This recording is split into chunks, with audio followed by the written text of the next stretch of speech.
ಎಲ್ಲರಿಗೂ ನಮಸ್ಕಾರ. Welcome back to my YouTube channel.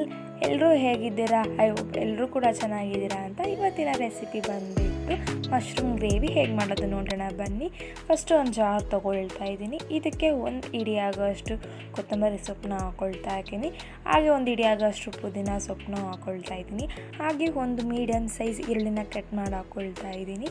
ಇದ್ರ ಜೊತೆ 2 ಪೀಸ್ ಲವಂಗ, ಒಂಚೂರು ಚಕ್ಕೆನ ಹಾಕ್ಕೊಳ್ತಾ ಇದ್ದೀನಿ ಫ್ಲೇವರ್ಗೋಸ್ಕರ. ಇದ್ರ ಜೊತೆ ಒಂದು 3 ಮೆಣಸಿನ್ಕಾಯಿ, ಖಾರದ ಮೆಣಸಿನ್ಕಾಯಿನ ಹಾಕ್ಕೊಂಡು ಈ ಥರ ಪೇಸ್ಟ್ ಮಾಡಿ ಇಟ್ಕೊಂಡಿದ್ದೀನಿ. ಈಗ ಒಂದು ಕಡಾಯಿಗೆ ಆಯಿಲ್ ಹಾಕ್ಕೊಳ್ತಾ ಇದ್ದೀನಿ. ನಮಗೆ ಎಷ್ಟು ಆಯಿಲ್ ಬೇಕು ಅನ್ನೋ ಹಾಕ್ಕೊಳ್ತೀನಿ.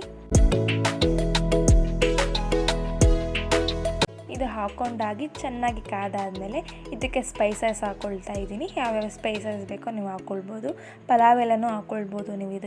ಇದನ್ನ ಸ್ವಲ್ಪ ಬಾಡಿಸ್ಕೊಳ್ತಾ ಇದ್ದೀನಿ. ಹಾಗೆ 2 ಮೀಡಿಯಮ್ ಸೈಜ್ ಈರುಳ್ಳಿನ ಸ್ಲೈಸ್ ಆಗಿ ಕಟ್ ಮಾಡಿ ಇಟ್ಕೊಂಡಿದ್ದೀನಿ. ಅದನ್ನು ಕೂಡ ಹಾಕ್ಕೊಂಡು ಇದನ್ನು ಲೈಟಾಗಿ ಗೋಲ್ಡನ್ ಬ್ರೌನ್ ಬರೋವರೆಗೂ ಫ್ರೈ ಮಾಡ್ಕೊಳ್ತಾ ಇದ್ದೀನಿ.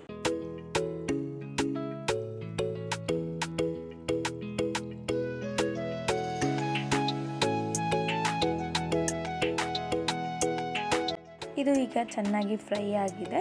ಇದಕ್ಕೆ 1 ಟೀ ಸ್ಪೂನ್ ಆಗೋಷ್ಟು ಜಿಂಜರ್ ಗಾರ್ಲಿಕ್ ಪೇಸ್ಟ್ನ ಹಾಕ್ಕೊಂಡು ಹಸಿ ವಾಸನೆ ಹೋಗೋವರೆಗೂ ಫ್ರೈ ಮಾಡ್ಕೊಳ್ತಾ ಇದ್ದೀನಿ.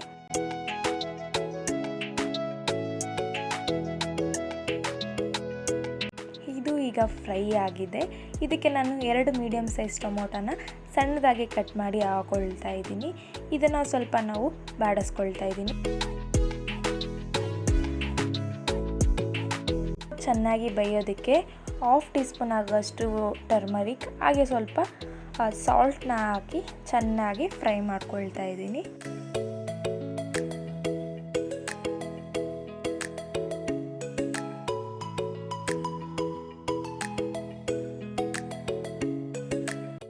ಇದು ಈಗ ಚೆನ್ನಾಗಿ ಫ್ರೈ ಆಗಿ ಮ್ಯಾಶ್ ಥರ ಆಗಿದೆ, ನೋಡ್ತಾ ಇರ್ಬೋದು ನೀವು.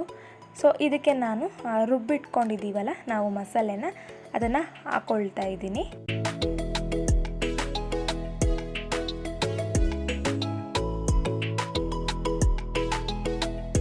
ಹಾಕ್ಕೊಂಡು ಇದು ಹಸಿ ವಾಸನೆ ಹೋಗೋವರೆಗೂ ನಾವು ಚೆನ್ನಾಗಿ ಫ್ರೈ ಮಾಡ್ಕೊಳ್ಬೇಕಾಗುತ್ತೆ.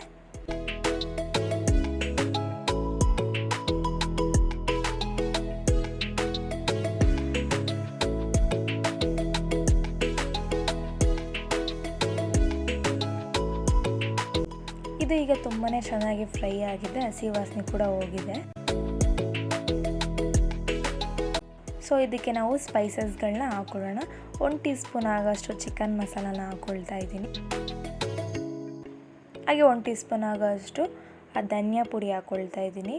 ಹಾಗೆ ಒಂದು 1/2 ಟೀ ಸ್ಪೂನ್ ಆಗೋಷ್ಟು ಗರಂ ಮಸಾಲನ ಹಾಕ್ಕೊಂಡು ಪೆಪ್ಪರ್ ಆ್ಯಂಡ್ ಜೀರಿಗೆನ ಗ್ರೈಂಡ್ ಮಾಡಿ ಪೌಡರ್ ಮಾಡಿ ಇಟ್ಕೊಂಡಿದ್ದೆ, ಅದನ್ನು 1/2 ಟೀ ಸ್ಪೂನ್ ಆಗೋಷ್ಟು ಹಾಕ್ಕೊಂಡು ಇದನ್ನು ನಾನು ಚೆನ್ನಾಗಿ ಮಿಕ್ಸ್ ಮಾಡ್ಕೊಳ್ತಾ ಇದ್ದೀನಿ.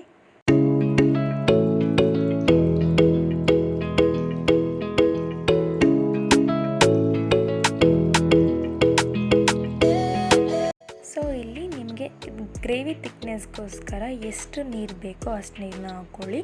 ನಾನಿಲ್ಲಿ 1/2 ಬಾಟಲ್ನ ಹಾಕ್ಕೊಂಡು ಮಿಕ್ಸ್ ಮಾಡ್ಕೊಳ್ತಾ ಇದ್ದೀನಿ. ಹಸಿ ವಾಸನೆ ಹೋಗೋದಕ್ಕೆ ನಾನು ಲಿಡ್ನ ಕ್ಲೋಸ್ ಮಾಡಿ 2 ನಿಮಿಷನ ಕುದಿಸ್ಕೊಳ್ತಾ ಇದ್ದೀನಿ. ಈಗ ನೋಡಿ ಚೆನ್ನಾಗಿ ಫ್ರೈ ಆಗಿ ಸೈಡಲ್ಲೆಲ್ಲ ಎಣ್ಣೆ ಬಿಟ್ಕೊಂಡಿದೆ. ಸೊ ಇದಕ್ಕೆ ನಾನು ಮಶ್ರೂಮ್ನ ನೀಟಾಗಿ ವಾಶ್ ಮಾಡಿ 3 ಟೈಮ್ಸು ಕಟ್ ಮಾಡಿ ಇಟ್ಕೊಂಡಿದ್ದೀನಿ. ಅದನ್ನು ನಾನು ಈಗ ಹಾಕ್ಕೊಳ್ತಾ ಇದ್ದೀನಿ.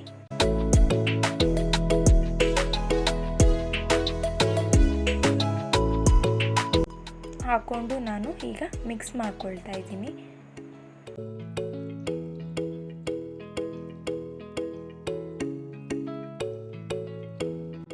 ಈಗ ರುಚಿಗೆ ತಕ್ಕಷ್ಟು ಉಪ್ಪನ್ನ ಹಾಕ್ಕೊಳ್ತಾ ಇದ್ದೀನಿ. ಹಾಕ್ಕೊಂಡು ಮಿಕ್ಸ್ ಮಾಡ್ಕೊತೀನಿ.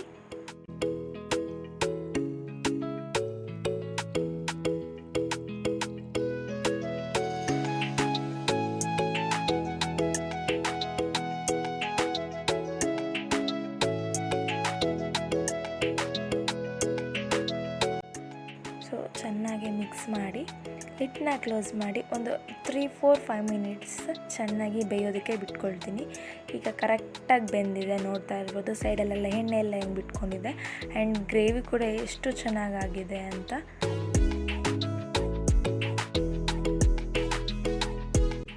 ಪರ್ಫೆಕ್ಟಾಗಿ ಬೆಂದಿದೆ, ನೋಡ್ತಾ ಇರ್ಬೋದು ನೀವು.